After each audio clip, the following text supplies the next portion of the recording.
Sheet, হাতটা গেল। Welded মেটালে যারা সাধারণত কাজ করে থাকে তাদের সাধারণত ওয়েল্ডার বলে। চোখের অনেক ক্ষতি হয়ে থাকে ওয়েল্ডিং এর ক্ষেত্রে, তো এই জন্য এই যে এক্সট্রা যে গ্লাস যেটা আমরা দেখতে পাচ্ছি,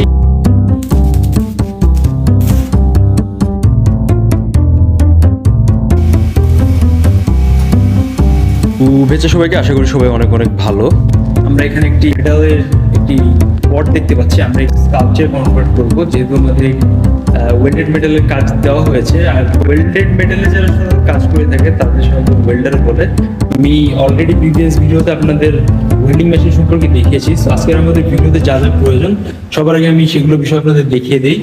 কিছু ওয়েল্ডিং স্টিক, ওয়েল্ডিং রড যাকে বলা হয়ে থাকে, একটি গ্রাইন্ডার, একটি চোখের জন্য গগলস, প্লায়ার্স, ব্র্যান্ডের চাবি। আমরা সবাই সাথে থাকুন, না টেনে টোটাল ভিডিওটি দেখুন। আপনারা একটি ওয়েল্ডিং এর কাজের ক্ষেত্রে যে কেমন এক্সপিরিয়েন্স প্রয়োজন আপনারা সেই অবজারভেশন করতে পারবেন। তাহলে চলুন দেরি না করে ভিডিওটি শুরু করা যাক। ফ্রেমওয়ার্ক যে কাজটি আছে আমি সেটা রেডি করে ফেলবো। গ্রাইন্ডার সেট আপ করছি।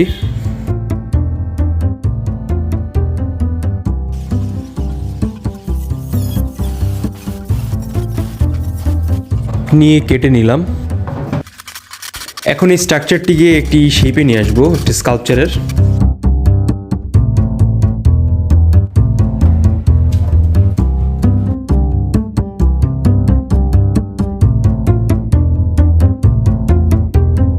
Final shape is ready now.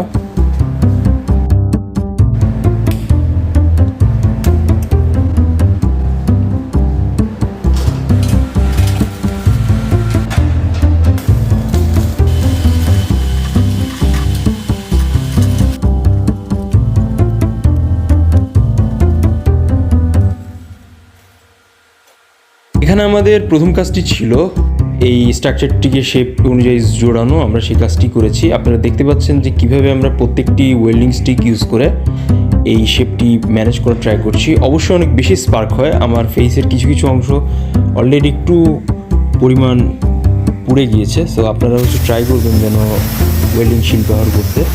আর এভাবে কিন্তু কাজটি এগোচ্ছে। শিট, এখন কী দাঁড়ালো?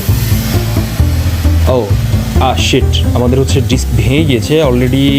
না, হাত এমন আর কাজ করতে পারবো না। আমরা অলরেডি দেখতে পাচ্ছি যে অবস্থা খুবই খারাপ। সো আজকের কাজ এই পর্যন্ত।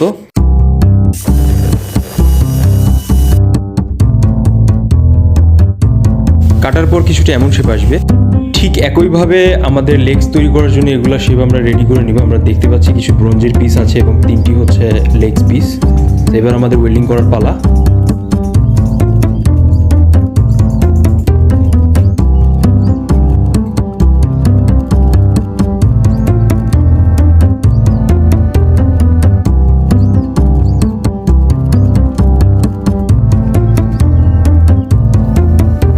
আপনারা যদি এই কাজটি করে থাকেন আপনাদের অবশ্যই সতর্কতার সাথে কাজটি করতে হবে, কারণ এই কাজে অনেক রিস্ক রয়েছে আর অনেকভাবে ভেঙে যাওয়ার চান্স থাকে।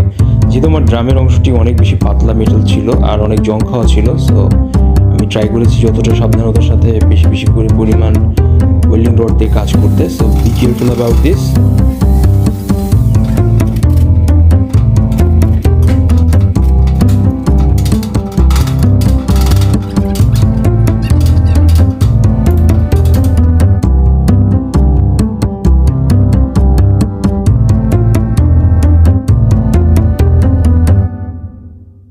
বেসিক্যালি আমি একটি কাজের প্রসেস দেখানোর ট্রাই করেছি, আর কাজের যে ইন ডিটেলস যেই কনসেপ্ট বা মেটাফোর বা আমি কী দ্বারা ইন্সপায়ার হয়েছি এটি আমরা নেক্সট দিন আরেকটা ভিডিওতে আলাপ আলোচনা করব। সেই ভিডিওটি হবে how to display an artwork in sculpture. So Khulna ইউনিভার্সিটিতে ফাইন আর্টসের স্কাল্পচার ডিসিপ্লিনে কীভাবে আর্টওয়ার্ক সাধারণত ডিসপ্লে করা হয় আমরা সেই ব্যাপারেও জানবো, আর টোটাল জার্নিটা আমি শেয়ার করব আপনাদের সাথে। So let's watch this video. এই টুটা কিন্তু বেশ কমপ্লেক্সিটি তৈরি করেছিল আমাদের এই ফিনোমেনন আমরা দেখা গিয়েছে অলমোস্ট নাইট ইভিনিং হয়ে যায়। আমরা ট্রাই করি কাজ শেষ করা যায়। তার কিন্তু বেসিক আপনারা অলরেডি দেখতে পাচ্ছেন যে এই প্রত্যেকটি যে রিপিটেশন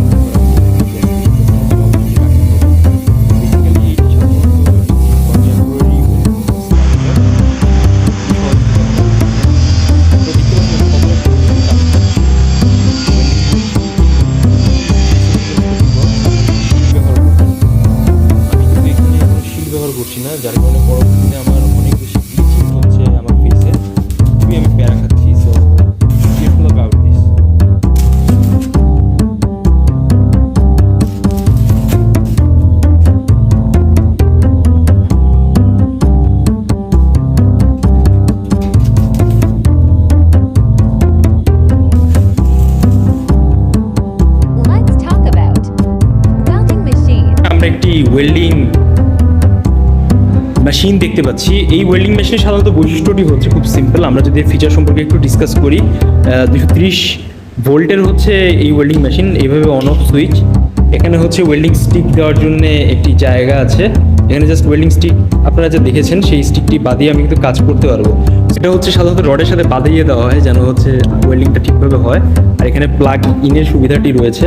So আপনারা দেখতে পাচ্ছেন যে টোটাল ওভারঅল ফিচার এখানে হচ্ছে ভোল্টেজ আপ ডাউন করার ক্ষেত্রে। So আমরা ওভারঅল বেশি ভোল্টেজে কাজ করবো না। এখানে অবশ্যই একটি বেসিক মিটার আছে যা যেখানে ওয়েল্ডিংয়ে যে বেসিক স্টাফ আছে সেটি উঠবে। এটি গ্রিন বাতি, যখন আমি প্লাগ ইন করবো তখন এই বাতিটি জ্বলবে। সো এটি হচ্ছে সাধারণত বেসিক ওয়েল্ডিংয়ের সেট আপ। সো 230 ভোল্টের কাজ আজকে হচ্ছে। তো বেসিক্যালি ওয়েল্ডিংয়ের ব্যাপারটি হচ্ছে যে ওয়েল্ডিং যখন করা হয় তখন অনেক স্পার্ক হয়ে থাকে, চোখে বা ফেসের ক্ষেত্রে অনেক ক্ষতি করে থাকে। তো সেই জন্য আপনাদের যেটি প্রয়োজন, শিল্ড আছে, এই শিল্ড ইউজ করে কাজ করা হবে। এখানে কিছু ফিচার আছে, যেমন আমি হাতে এটি ধরে রেখেছি, এইটার ধরার মাধ্যমে এক হাত থেকে আরেক হাত থেকে আমি কাজ করব, যেহেতু চোখের অনেক ক্ষতি হয়ে থাকে ওয়েল্ডিংয়ের ক্ষেত্রে। সো এই জন্যে এই যে এক্সট্রা যে গ্লাস যেটা আমরা দেখতে পাচ্ছি। Furthermore, I want to say only one thing about welding a welded metal sculpture.